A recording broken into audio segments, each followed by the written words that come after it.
Bienvenidos a Comics vs Charlos, espacio donde hablaremos del draft de la NFL. O no, yo creo que no, porque realmente nadie la entiende y nadie sabe cuándo es. Mejor hablaremos de cómics, videojuegos, películas y todo lo relacionado a la cultura popular. Y si queda tiempo hablaremos de charlería. Yo soy Jim, me pueden seguir en Twitter como JimDosk y también nos pueden encontrar en Facebook como Comics vs Charlos. Gracias por escucharnos ya sea en Spotify, Google Podcast o Anchor, o gracias por vernos en YouTube. En esta ocasión hablaremos de personajes que han jugado fútbol americano. Aquí haremos dos aclaraciones. Una, por lo general todos los personajes jugaron en el fútbol colegial, el cual es una locura en Estados Unidos. Ya hay unas broncas ahí bastante interesantes sobre si a este nivel podrían ya empezar a cobrar por patrocinios, ya que generan mucho dinero y son celebridades relativamente grandes y no ven un ingreso por lo mismo. Entonces es bastante curioso. La segunda aclaración es que es fútbol americano. Soccer, solo le dicen soccer en Estados Unidos, porque ahí están locos y utilizan el tamaño de un pie para medir en lugar de usar el sistema métrico. Aclarando estos dos puntos, pasaremos a hablar de los personajes en una lista, pero no es un top y no hay un orden como tal, más que como se nos fue ocurriendo, así que empecemos. Está Cyborg, que es Victor Stone. Jugó como quarterback, como receptor abierto, como linebacker. En algunas versiones ni siquiera mencionan que haya jugado americano, únicamente que era un atleta. Su historia de origen es relativamente curiosa. Sus padres eran científicos y lo alteraron con experimentos desde niño, por lo que gradualmente conforme iba creciendo iba a haber una evolución en su intelecto, entonces cada vez iba a ser más listo. Él se interesa en los deportes como una forma de rebeldía en contra de sus papás y uno de los experimentos que hacen estos se acaba en un accidente donde muere la madre de Víctor y su padre por rescatarlo lo acaba convirtiendo en esta mezcla humano-máquina que toma el nombre de Cyborg. Y a él, al considerarse una especie de monstruo, se acaba uniendo a los jóvenes titanes que está juntando Raven para en algún futuro enfrentar a su padre Trigón.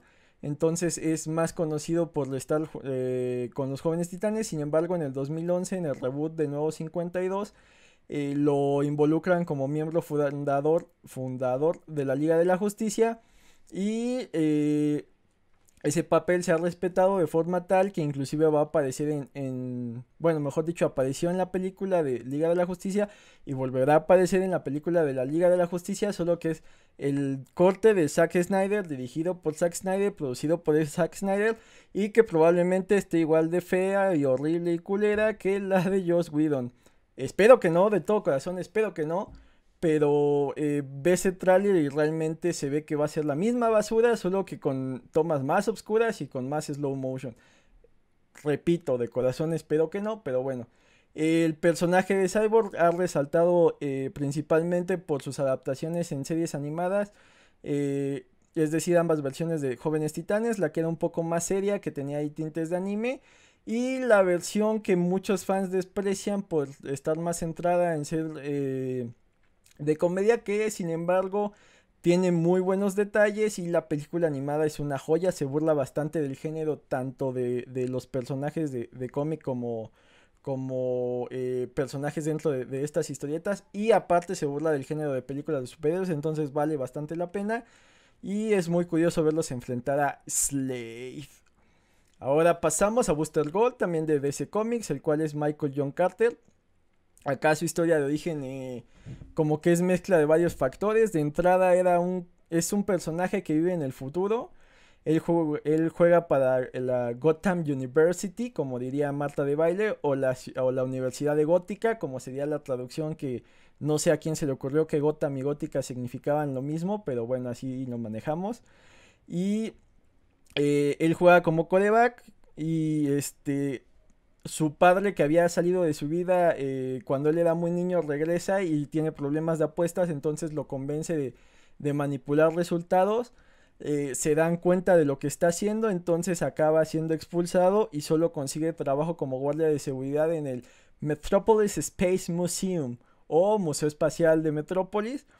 En este museo hay distintos artilugios de la era heroica o del mismo futuro, como son los anillos de la Legión de Superhéroes, que es lo que les permite volar, o el cinturón de la Legión de Superhéroes, que es lo que les permite generar campos de fuerza. Entonces es curioso que la Legión de Superhéroes sea de estos pocos equipos de superhéroes que repiten mucho la palabra superhéroes, y además que tienen equipamiento básico para que no sean lastimados, ¿no? Esto es un llamado para Tony Stark, que no les da ni siquiera Kevlar a los Avengers, ¿no? Ahí tienes a Pietro en la película, pero bueno. También estaba la máquina del tiempo de Rip Hunter. Entonces roba varios de estos artilugios, y acompañado por Skids, que también es un guardia de seguridad, pero en este caso es un robot, lo cual es como redundante, ya que pues si él era el guardia y aparte había otro guardia, pues ambos cumplen la misma función. El punto es que él viaja al pasado, a la era actual, por decirlo así, a era actual considerando que es un personaje setentero, entonces llegó a los setentas, pero en los reboots pues ha ido llegando conforme se va actualizando la retrocontinuidad. Entonces originalmente era una especie de personaje que solo buscaba reconocimiento y generar dinero, y su forma de ver el heroísmo era más como un negocio y un medio para obtener fama. Sin embargo, conforme ha vivido aventuras junto a otros héroes y principalmente entabla una amistad con Blue Beetle, de lo cual ya hablamos un poco en el último episodio. Entonces empieza a cambiar su forma de pensar y se vuelve alguien mucho más heroico y más preocupado por hacer el bien. Ejemplo de esto pueden leer Héroes en Crisis, donde es uno de los personajes principales y se habla un poco de cómo ve la vida este Buster Gold. Otro, pasando ya a la competencia, digo, va a ser un salto ahí entre Marvel y DC. Pero bueno, pasando a Marvel, está Beast de los X-Men. Recordemos, digo, creo que esto lo repito mucho, pero hay mucha gente, ojalá. Bueno, hay gente que nos escucha que no tiene todo el conocimiento de los cómics. Entonces, los X-Men originales son Cíclope, Jean Grey, que era Marvel Girl, Iceman, Ángel y Bestia. Bestia en el origen no tenía este pelaje azul, ni los colmillos, ni esta apariencia tan salvaje. Solo era un tipo como que muy robusto y con los pies un poco más grandes, las manos más grandes, como una especie de gorila sin pelo humano. Y su relación con el fútbol americano es que él también jugó a nivel colegial. Él jugaba en Dunphy, Illinois. Y su relación con los X-Men es que mencionan que Charles vio una noticia donde durante un partido de fútbol americano tres tipos se metieron a hacer destrozos, y Beast, usando sus poderes, lo detuvo. Entonces el buen Beast, el profesor McCoy, ahí es donde llama la atención de Charles, y lo invita a ser de la primera generación de sus X-Men. Ya de ahí ya no tiene mucha relación con este deporte. Curiosamente los X-Men sí tienen relación con deportes, pero no es curioso porque a muchos dibujantes y escritores les gusta ponerlos practicando deportes para esparcimiento. Entonces es muy común en las páginas de X-Men verlos jugando básquetbol o verlos jugando béisbol. El americano no es tan común. Y siempre está este chiste de que jueguen sin habilidades, y personajes como Gambit tienen esta discusión de qué tanto sus aptitudes físicas son parte de su gen mutante o qué tanto son entrenadas. Entonces pues da para ciertas situaciones curiosas, pero ya no hay más relación ahí con Beast, solo llegó a jugar en el colegial por sus aptitudes físicas. Pasamos a uno de DC que es bastante extraño. Realmente no tengo mucha conocimiento de este personaje. Fue más la investigación que hice para traer este tema. Entonces, suena raro, suena a que no entendí cómo está esto, pero les juro que así está diseñado este personaje. Es el Citizen Steel, o el Ciudadano Acero, que sería la traducción si esto fuera Universal Stereo, pero bueno, es Citizen Steel, y su alter ego es Nathan Haywood. Él jugaba para la Ohio University. Aquí hay dos cosas interesantes. Una, que deja de jugar porque sufre una lesión en la rodilla, y es una lesión tal que lo tienen que amputar. No leí específicamente por qué se le amputan, pero ya es como que exagerado. Por otro lado, él es nieto de Hank Haywood, que era el Commander Steel original. El Commander Steel es un personaje de 1978. Entonces, este Commander Steel es parte de las Fuerzas Armadas de Estados Unidos, sufre un accidente, se ofrece como voluntario, se reemplazan sus huesos con cierta aleación de acero. Y aparte para que pueda mover todo este peso, le ponen como motores y cosas así de tecnología que se imaginaban en los finales de los 70s, principios de los 80s y es como una especie ahí de Capitán América. Su nieto, recordemos que no tenía la pierna, entonces en una reunión familiar llega un equipo de villanos con temática nazi. Entre ellos hay uno que se llama Reichmark, que su poder es, digamos que convertir en estatuas de acero a las personas que ataca con una especie de medusa. Entonces, Nathan, el ciudadano acero, sobrevive, pero le cae sangre de este villano. Y eso hace que le vuelva a crecer la pierna y que sus huesos también se hagan de acero, similar a su abuelo. Y que obtenga poderes. Lo que estoy diciendo es más o menos cómo funciona. Digamos que este origen suena algo extraño y podríamos pensar que es un personaje de la era de oro o a lo mejor ochentero o tal vez noventero, pero no, lo raro es que es del 2007, entonces por eso llamó mucho mi atención. Es un origen relativamente inverosímil, digo, no es que te muerda una araña radiactiva y eso te haga ya tener poderes y que sea algo muy creíble, pero sí se me hace muy rebuscado el origen de Citizen Steel. De ahí pasamos otra vez a Marvel con uno de los pilares de los cómics de Marvel, que si bien por las adaptaciones está bastante relegado a comparación de personajes como Iron Man o como el Capitán América, el de los primeros personajes que salían muchos crossovers porque era muy popular y vendía mucho y tenía su propia caricatura es La Mole de Thing, Ben Grimm. Él pasó de ser de una especie de pendenciero en las calles que era parte de una banda que era la banda de Yancey Street, considerando que su banda no era de cholos malditos o de cosas muy locas, sino una banda de los 60s, algo un poco más light a lo que vemos actualmente en las calles. Y ciertos familiares lo rescatan y encausa su vida, digamos, a algo más productivo, aprovechando su físico, acaba jugando para State University como quarterback y esto del fútbol podríamos considerarlo una especie de pilar de cómo se crea el universo Marvel, ya que si él no hubiera obtenido esa beca por jugar fútbol, no hubiera sido compañero de cuarto de Reed Richards. Reed Richards es Mr. Fantástico. Si no hubieran compartido cuarto, no se hubieran hecho mejores amigos. Si no se hubieran sido mejores amigos, él no lo hubiera considerado para que fuera su piloto en las pruebas para los rayos cósmicos y por ende no hubiera sido afectado en este experimento y hubiera obtenido sus poderes de su cuerpo de roca. Entonces, la relación que hay entre el fútbol americano y Marvel pareciera que es mínima, pero pues, si la rebuscas, pues es bastante importante. Y creo que pues también es imposible separar el fútbol americano de la vida del día a día de Estados Unidos.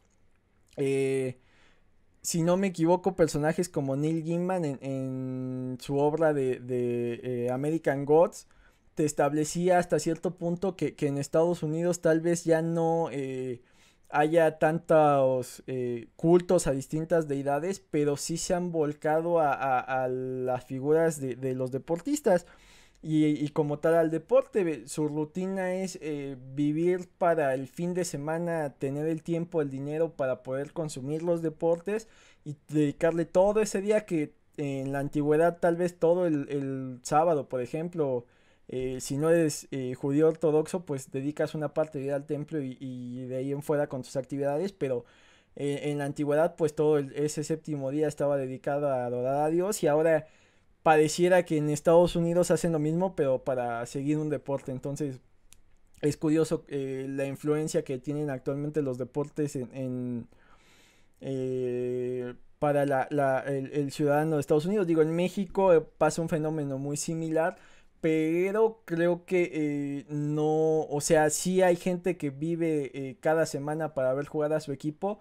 No es fútbol americano, es fútbol soccer. Digo, para hacer la diferencia, me choca ese término de soccer, pero el punto es que los cómics, al ser un reflejo de la vida diaria, pues no podían estar alejados de mencionar temas como el fútbol americano. Entonces, retomando, pasamos a uno de los peores cómics de todos los tiempos, que es el NFL Super Pro, creado por Fabian Nicieza, o Nicieza, que es también el creador de Deadpool. Es un personaje noventero de estos horribles, donde todo tenía que ser como extremo.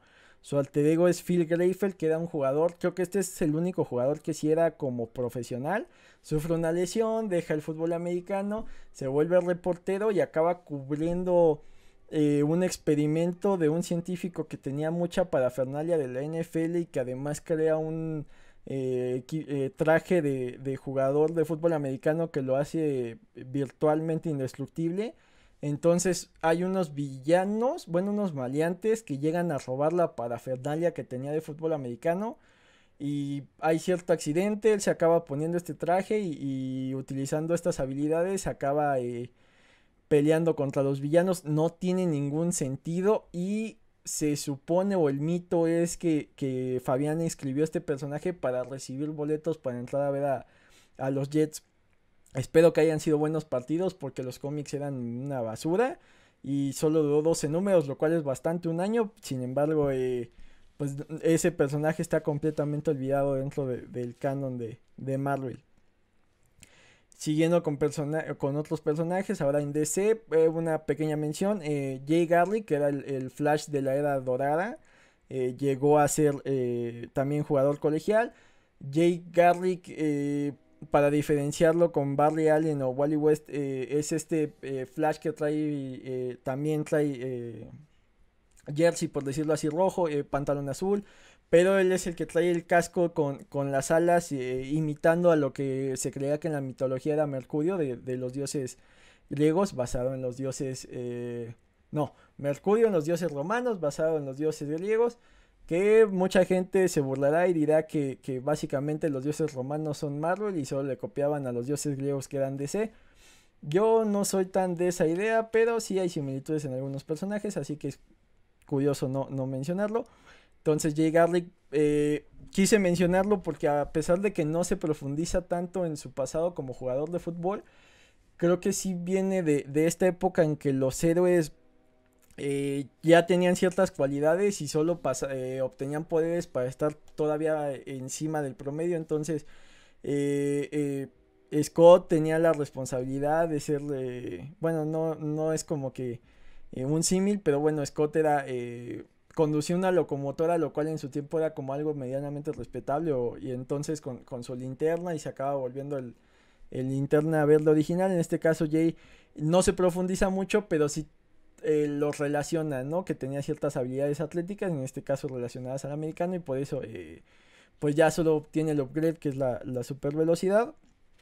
De ahí seguimos con DC, ahora con Guy Garner, un linterna verde, curiosamente no relacionado con Alan Scott más que con el nombre, ya que, haciendo un paréntesis, Alan Scott, sus poderes de linterna verde eran como místicos, y a partir de la Edad de Plata, con Hal Jordan, se hace un cambio de 180 grados. 180 grados te dejan igual o si cambias. Bueno, el punto es que hay un cambio radical, de tal forma que ya las linternas verdes eran una corporación espacial donde cada sector tenía un representante y necesitaban un anillo para canalizar la voluntad y crear estas construcciones verdes, y ese anillo se recargaba utilizando su linterna. Guy Garner, en teoría, debió haber sido el linterna verde de nuestro sector cuando Hal Jordan obtiene el anillo, pero por cuestiones geográficas, es decir, Hal Jordan estaba más cerca, él es el que obtiene el anillo. Entonces, en la historia de Guy Garner, la original es que él tenía un padre muy abusivo. Entonces él es muy aficionado a los cómics y tiene ciertas cualidades físicas. Entonces, conforme va creciendo, obtiene una beca para jugar en la Universidad de Michigan y se gradúa en algo relacionado a la psicología y ayuda a ciertos sectores de la población con esos conocimientos de psicología, hasta que su vida se cruza con lo del linterna verde y obtiene estas habilidades y ya se vuelve un personaje recurrente y tiene sus propias series y aventuras y demás. Esa es como que el original. En el retcon que han cambiado, lo alejan mucho de su relación con el fútbol americano, que si bien todavía mucho de sus construcciones son relacionadas a líneas ofensivas de fútbol americano o te hace un casco gigante o cosas así, y muchas de su diálogo va relacionado a realizar una anotación o la jugada ganadora o demás. El retcon que le hicieron es que ahora viene de una familia de policías como muy respetables, y su papá nunca fue abusivo y estuvo dentro de la fuerza y siempre fue una buena persona. Y Guy Gardner fue expulsado de la policía, no han aclarado bien por qué, pero bueno, ya tiene esto respaldo de haber sido un policía dentro de su comunidad, y ahora ya es una especie de policía espacial. Pasamos al siguiente, que sería Superman o Clark Kent. Tiene algunas historias donde se involucran detalles de fútbol americano. En la continuidad habrá quien te diga que jugó de manera colegial, habrá quien te diga que no, pero realmente sería imposible separar a este icono americano de las historietas y que representa al país más allá de los cómics, separarlo de su deporte nacional. Entonces sí está muy relacionado, pero aquí lo curioso es que se profundiza un poco más en el tema en la serie de live action que es Smallville. Aquí un tema central de las primeras temporadas es la relación que hay entre Clark y Jonathan Kent, y cómo Clark dependía para muchas cosas de Jonathan. Si bien él tenía la fuerza y la velocidad, su guía moral y el que restringía mucho de lo que hacía Clark o no era Jonathan Kent, y una de las cosas que le prohibía era jugar fútbol americano.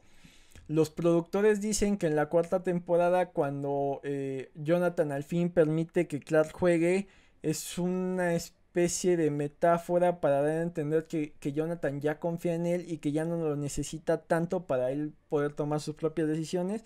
La discusión iba en cuestión de dos temas. Uno, qué tan ético es que juegue Clark cuando es básicamente un dios entre hombres, entonces era imposible que perdiera.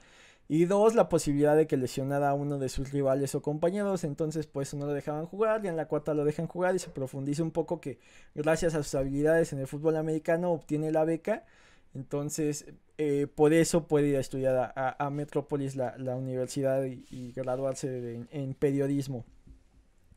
Y por último, el último personaje de cómic del que vamos a... Bueno, el último personaje de Marvel y DC, en este caso Marvel, del que vamos a hablar, que está relacionado con el fútbol americano, es Flash Thompson.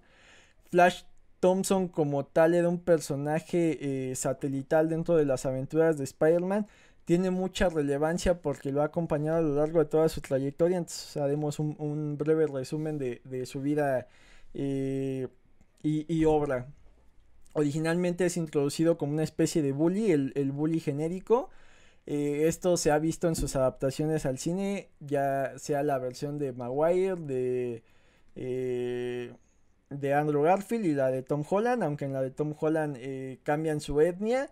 Y si bien no es el más similar al cómic, sí es el que más lo bulea, por lo cual yo le daría cierto mérito. Digo, no me agradan estos cambios, no tanto o sea, la etnia es lo de menos, porque sí es un bully como tal, pero creo que el personaje sí le restaron cierto punch de que no solo era un bully, sino que era el chico atractivo, y en este caso pues el coreback del equipo y la estrella de la preparatoria. Eso no lo tiene de Tom Holland, pero sí tiene lo de ser un bully más centrado en ser un niño rico. Como tal en los cómics no era un niño rico, entonces mucho de su escape de su realidad precaria era ser la estrella del fútbol. De ser un bully pasa a ser una especie de rival de amores con Peter Parker, el cual estaba enamorado de Liz Allen. Entonces él era pareja de Liz, y por ahí era el choque entre el ñoño Parker y Liz, y cómo Parker va evolucionando y va adquiriendo confianza. Pero como tal, si Peter lo detesta en su faceta de estudiante, lo aprecia porque Flash Thompson es el primero que realmente ve a Spider-Man como un héroe. De hecho, llega a ser el fundador del club de fans de Spider-Man y suele ser de los que desprecia severamente lo que publica el Clarín de JJ Jameson y cómo ataca a Spider-Man. Entonces Peter por un lado sabe cómo lo molesta a Flash y cómo lo ha bulleado, y por otro lado pues es del poco aliento que recibe en su faceta de héroe, entonces por eso no lo odia del todo. De ahí ambos se van a estudiar a la Empire State University, él sigue jugando americano. Peter ya con más confianza y haber dejado la prepa atrás y ya tener unos años, un par de años siendo Spider-Man, y aparte al atraer la atención de personajes como Gwen Stacy o Mary Jane, ya no es tanto la víctima de Flash. Flash quiere mantener esta dinámica, pero Peter ya le regresa los comentarios graciosos y ya pues tiene mucha más confianza y ya no se permite ser abusado por Flash. Entonces de ahí generan cierta amistad. Flash, inspirado por Spidey, decide irse a Vietnam a pelear. Regresa, tiene problemas de alcoholismo. Y de ahí de sobreponerse al alcoholismo y ser como un personaje satelital, llega el gran giro donde lo mandan otra vez al frente. En este caso, ya sea que sea Afganistán, Irak, Oriente Medio, depende en qué momento de la continuidad estés. Y pierde ambas piernas. Muchos le recriminan a Flash que no debería de seguirse arriesgando, pero él insiste que lo hace porque es lo que Spider-Man haría, pelear al frente por los demás. Entonces, impulsado por este heroísmo y su modelo a seguir, que es Spidey, acaba involucrándose en unos experimentos que está llevando el ejército con el simbiote, que es lo que le da los poderes a Venom. Es el mismo simbiote que tiene Eddie Brock. Lo convierten a él en el agente Venom, que tiene estos poderes de Venom pero con un traje más militar. Respeta lo de la araña, ya que pues es fan de Spider-Man, y de ahí tiene sus propias aventuras, forma parte de los Avengers, de los Guardianes de la Galaxia. Y a pesar de que durante Civil War fue de los que se enteró de que Peter estaba detrás de la máscara, en el momento que hacen el trato con Mephisto, y además lo que hace después para deshacer el trato Peter y con Strange, y que nadie sepa su identidad a menos que la descubren o él se la revele, Flash Thompson, a pesar de su faceta de héroe, desconoce que Peter es Spider-Man. Por ahí ha tenido algunos eventos donde ha muerto y lo han revivido, pero es un personaje relativamente nuevo como héroe, como agente Venom, pero bastante viejo ya que está casi desde los orígenes de Spidey. Y por último, ya no tanto personaje de cómic, si bien nació en el cómic, está más relacionado a las series y al cine y a las radionovelas, pues es Flash Gordon. Flash Gordon que yo lo recuerdo más dentro de la caricatura de los Defensores, que aquí en México era Roldán, pero el personaje es Flash Gordon, los Defensores de la Tierra, que junto a Mandrake, el fantasma que camine, Lotario y versiones jóvenes de ellos que eran sus hijos en algunos casos, se enfrentaban al despiadado Ming, que es el villano original de Flash Gordon. La historia de Flash es bastante inverosímil. Él era, digamos que amigo de un científico, y junto a su novia acaban atrapados en una nave espacial. Van a dar a este planeta que está subyugado por Ming, y él, siguiendo el estilo de vida americano y estos valores que de antes, un poco antes de la primera bueno, un poco antes de la segunda, tal vez un poco después de la Primera Guerra Mundial, eh, se acaba convirtiendo en un héroe en el espacio y tiene sus aventuras. Mucho del bagaje es que es un atleta. Originalmente era jugador de polo, luego solo te dicen que es atleta. Ha tenido sus tintes de que también jugó americano, y ya en la adaptación de 1980 de Flash Gordon ya te dicen que él era el quarterback de los Jets de Nueva York, ya llevándolo al absurdo esto del All American, American, American. Entonces, bueno, podríamos hablar un poco de la relación de la charrería con el fútbol americano, pero creo que ya no queda tiempo. Gracias por escucharnos. Recuerden seguirnos, darle suscribir, compartan. Y bueno, recibí una solicitud especial de un saludo a Pepe González hasta Oaxaca. Más vale que lo escuches. Cuídense, bye.